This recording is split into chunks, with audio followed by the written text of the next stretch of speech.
जितिया व्रत संतान प्राप्ति, उनकी लंबी आयु और सुखमय जीवन के लिए हिंदू धर्म में महिलाओं द्वारा रखे जाने वाला व्रत है। इसी व्रत को जितिया व्रत कहा जाता है। जितिया व्रत की कथा इस प्रकार है। नर्मदा नदी के पास एक नगर था, कंचनवटी। उस नगर के राजा का नाम माल्यकेतु था। नर्मदा नदी के पश्चिम में बालूहटा नाम की मरुभूमि थी, जिसमें एक विशाल पाकड़ के पेड़ पर एक चील रहती थी। उसी पेड़ के नीचे एक सियारन भी रहती थी। दोनों पक्की सहेलियां थीं। दोनों ने कुछ महिलाओं को देखकर जितिया व्रत करने का संकल्प लिया और दोनों ने भगवान श्री ज्यूतवाहन की पूजा और व्रत करने का प्रण ले लिया। लेकिन जिस दिन दोनों को व्रत रखना था, उसी दिन शहर के एक बड़े व्यापारी की मृत्यु हो गई और उसका देह संस्कार उसी मारुस्थल पर किया गया। सियारिन को अब भूख लगने लगी थी। मुर्दा देखकर वह खुद को रोक ना सकी और उसका व्रत टूट गया।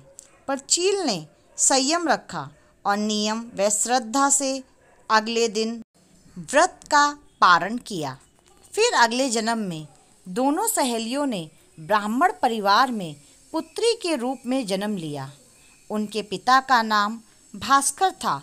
चील बड़ी बहन बनी और उसका नाम सीलवती रखा गया। सीलवती की शादी बुद्धिसेन के साथ हुई। सियारन छोटी बहन के रूप में जन्मी और उसका नाम कपूरावती रखा गया। उसकी शादी उस नगर के राजा माल्यकेतु से हुई। अब कपूरवती कंचनवटी नगर की रानी बन गई।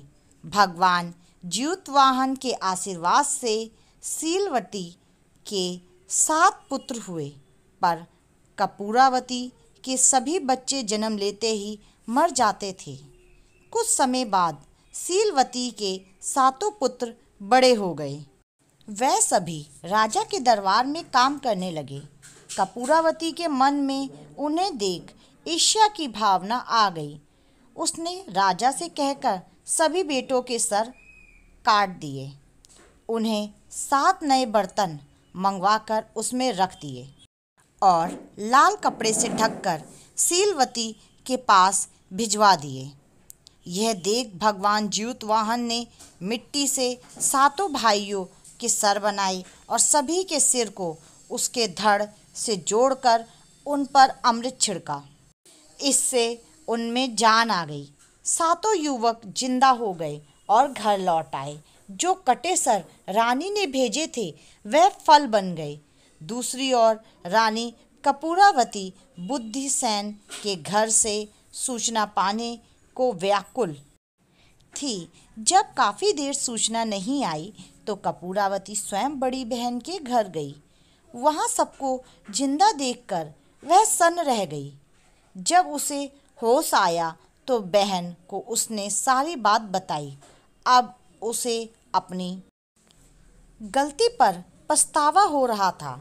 भगवान ज्यूतवाहन की कृपा से सीलवती को पूर्व जन्म की बातें याद आ गईं। वह कपूरावती को लेकर उसी पाकड़ के पेड़ के पास गई और उसे सारी बात बताई। कपूरावती बेहोश हो गई और मर गई। जब राजा को इसकी खबर मिली तो उन्होंने उसी जगह पर जाकर पाकड़ के पेड़ के नीचे कपूरावती का देह संस्कार कर दिया। ऐसी ही और धार्मिक कथाओं के लिए हमारे चैनल के साथ बने रहिए। हमारे चैनल को सब्सक्राइब जरूर कीजिएगा। हमारा वीडियो पूरा देखने के लिए धन्यवाद।